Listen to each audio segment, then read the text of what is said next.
Victor ஞானராஜை கர்த்தர் ஒரு முறை தொடும்போது அவருடைய உடல் கீழே கலத்தப்பட்டது. பிறகு அவருடைய ஆன்மாவை எடுத்து பக்கத்துல படுக்க வைக்கிறாரு. அப்புறம் இருக்கிறது என்ன? அவருடைய ஆவி. ஆவி ஆவி கிட்ட என்ன செய்யறாரு? தேவதூதர் ஒரு சாவி எடுத்துட்டு வந்து கொடுக்கிறாரு. அது மகிமையின் சாவி, குளோரி ஆஃப் த கீ. இந்த கீயை பத்தி அவரு சொல்றாரு. இந்த கீ என்ன சொல்லுது? பூலோகத்தில் எதை நீங்கள் கட்டவிழ்க்கிறீர்களோ அது பரலோகத்திலும் கட்டவிழ்க்கப்படும் அப்படின்னு அந்த சாவியை கொடுத்துட்டு போறாரு. இந்த சாவி பல சாவிகளை இது மாதிரி வாங்கியிருப்பாரு ஞானராஜ், விக்டர் ஞானராஜ். அந்த சாவியை பத்தி என்ன சொல்ற நம்ம கேட்போம் வாங்க. இயற்கையின் உலகத்திலிருந்து இயற்கைக்கு அப்பாற்பட்ட உலகத்துக்கு செல்ல முடியும். நான் இயற்கையின் உலகத்திலிருந்து இயற்கைக்கு அப்பாற்பட்ட உலகத்துக்கு செல்லும் சமயத்தில் ஆண்டவர் என் சரீரமாகிய இந்த எர்த்லி சூட்டை அப்படி ஜிப் பண்ணுற மாதிரி எடுத்து கிளப்படும். So I will see my body lying on the ground, but I will be standing. This is soul man, man of soul. இதையும் ஸ்ட்ரிப் பண்ணி எடுத்து போடுவார்.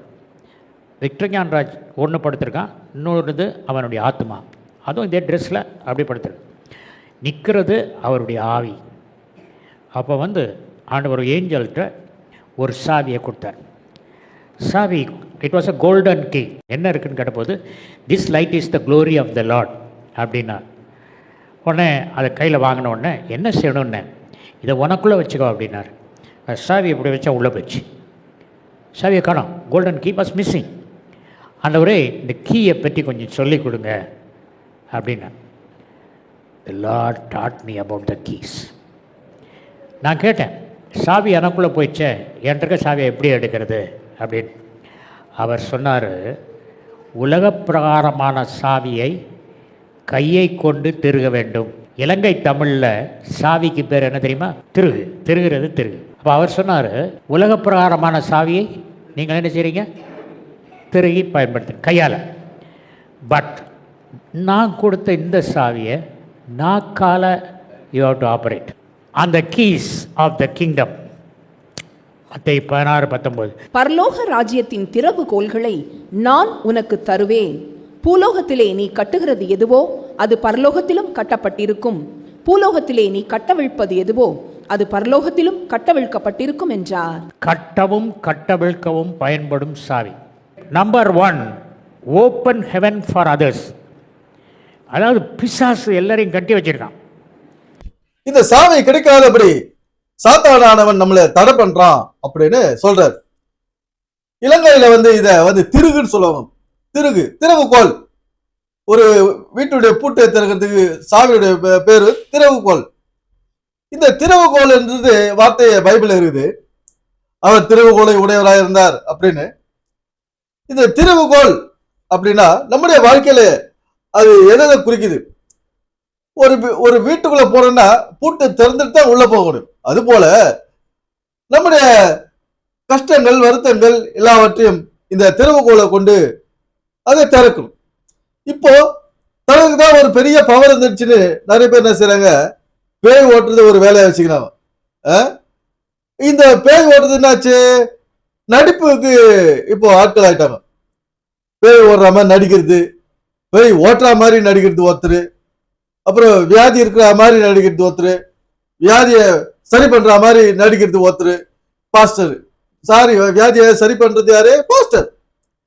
இப்படி நடிப்புக்கு பயன்படுத்தாங்க. இந்த எனக்கும் திறவுகோல் கிடைச்சிருக்குது அப்படின்னு அவங்க நினைச்சுக்கிட்டு, பாஸ்டர்கள் நினைச்சுக்கிறது எனக்கும் பவர் இருக்குது, குளோரி எனக்கும் இருக்குது அப்படின்னு சொல்லிட்டு பேய் பிசாசை விரட்டுறதுல இறங்கிட்டாங்க. இன்னைக்கு இந்த உலகத்துல எத்தனை பேர் எவ்வளவு கஷ்டங்கள் பட்டுக்கிறான் வாழ்க்கையில.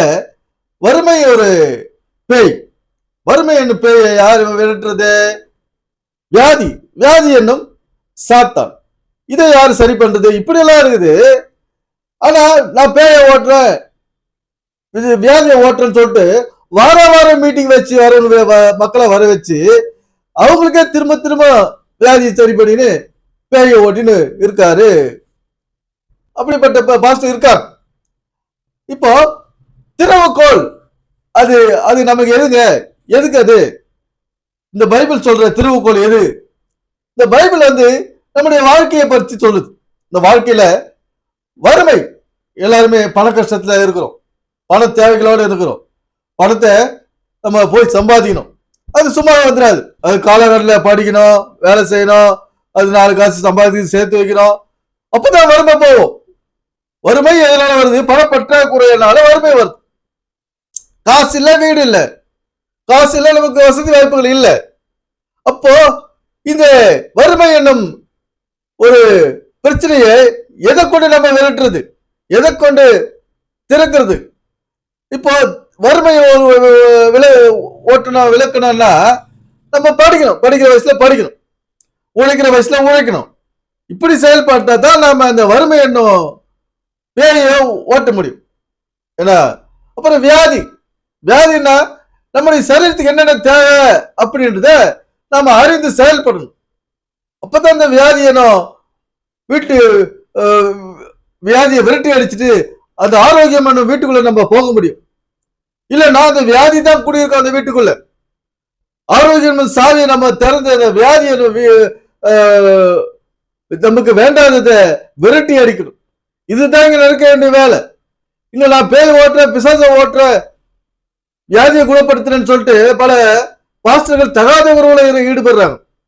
என்ன, பைபிள் ஒரு வாழ்வியல் புத்தகம்.